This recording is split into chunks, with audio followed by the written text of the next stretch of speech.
Before Alabama can rebuild, we have to remove the destruction. Taxpayers like you are footing the bill for the state's tornado debris removal. Millions of dollars will be paid to out-of-town companies when all is said and done.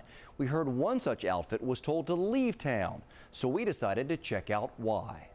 We got a TV tray. You're looking at what's left of Chris Viola's house. Last week, he hired a bulldozer operator to push the rubble to the street for removal. I've lived here most of my life on this street, and to see that, kind of fall in, it was kind of gut-wrenching. Then this weekend, a debris removal crew from Michigan filled their trailer with Viola's pummeled property. 30 minutes later, the crew was unloading the same material back onto Viola's front yard, and Viola caught it all on his cell phone video camera. I confronted the operator that was running the boom, and basically he said that his boss had told him to stop. You could tell he was a little uncomfortable. I asked him again, and he said his boss told him to stop and that he had to put everything back. So we checked it out and found the firm called High Tech was accused of rigging their trailers. Jefferson County workers noticed while the debris carriers appeared full when they arrived at the dump site, there was more to the story. And then as it leaves the debris removal site, it's inspected again. And at this particular time, the monitor noticed that there were chains in the bottom of the carrier. Here's what those monitors saw. A suspended chain slung from one end of that debris carrier to the other. Steven says that chain prevented some debris from falling to the floor, leaving a space underneath. That way the contractors could charge the county for a full load when in fact it was only half or 2/3 full. And since debris removal trucks are paid by the load, taxpayers would not be getting their money's worth. County Commissioner Jimmy Stevens said there were half a dozen trucks involved in the chain issue, and all have been told to get out of Jefferson County. He says he has the tag number of every single truck and hopes to spread the word. I do ask that they distribute these to all different locations within the state of Alabama, because we don't want those type people doing business in our state. Meanwhile, Chris Viola is still waiting for crews to remove his former home and finds the chain allegations hard to accept. It's not like there's not a lot of debris here to go around, and just to take advantage of taxpayer money, insurance money, things like that is really hard to believe that anybody would do that. The county says it will not be charged a dime by the crews in question. Now, I did contact High Tech's offices in Michigan about the county's allegations. I did not receive a response. Coming up tomorrow night, we take a deeper look at how much debris removal costs and Jefferson County's decision to bypass the Corps of Engineers. Now, remember, if there is some area of tornado recovery you think needs to be checked out, just email me at jpapke@WVTM.com. John Papke, Alabama's 13 News.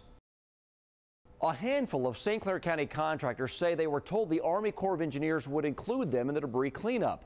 Instead, a number of out-of-state crews are being used. And when we checked out their claims, who we found removing rubble in St. Clair County might surprise you. This is where they inspect. Scott Johnson said he was hired and fired within 24 hours, and he has the documentation to prove it.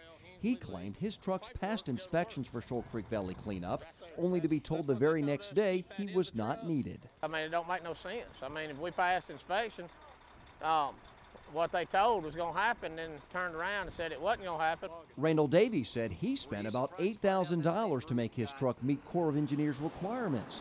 That upgrade and his services have been turned down. I was irate. I mean, all this money, and I come down here and look, and it's all out-of-state contractors except one contractor. What they're doing here, Meet St. Clair County Commission Chairman Stan Bateman. He approved using the contractor Phillips and Jordan under the Corps of Engineers for debris cleanup. Bateman argues that while more locals should have been hired, there is a handful being used. in the Shoal Creek Valley area, it is a local contractor operating the burn pit. So there are local contractors running some of it, and there are professional contractors from other places running the other parts of it. He's talking about professional debris removal contractors from out of state like Tri-Rivers from Missouri and High Tech from Michigan. If that last outfit sounds familiar, it should. We reported on them twice in the last 2 weeks.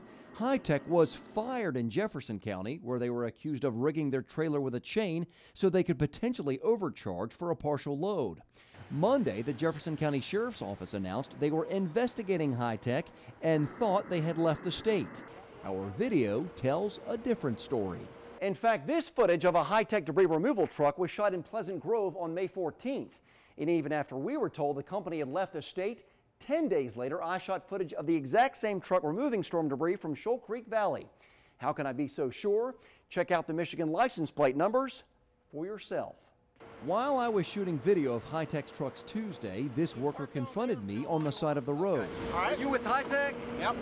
Are you the same crew that was in Jefferson County? Yep.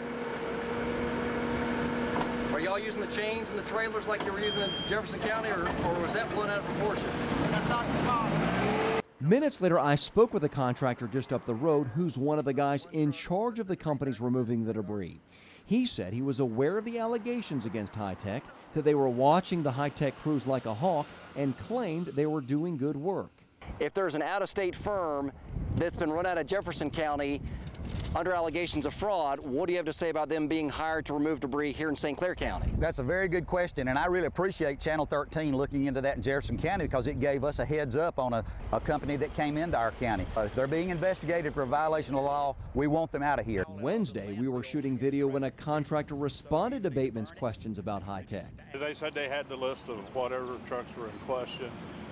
They're trying to get them all out of here. Good. Because there's too many people that can work that's not being investigated for violating the law. I was told they'd be gone at the end of close of business today.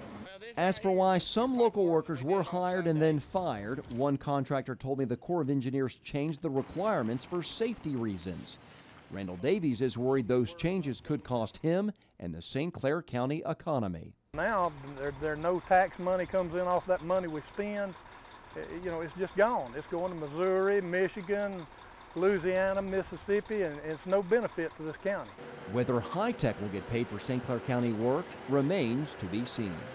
The Army Corps of Engineers told me they could not talk about who the primary contractor Phillips & Jordan hired and why, so I called Phillips & Jordan this afternoon, but so far have not received a response. If you've got something you need checked out, just email me at jpapke@wvtm.com. John Papke, Alabama's 13 News.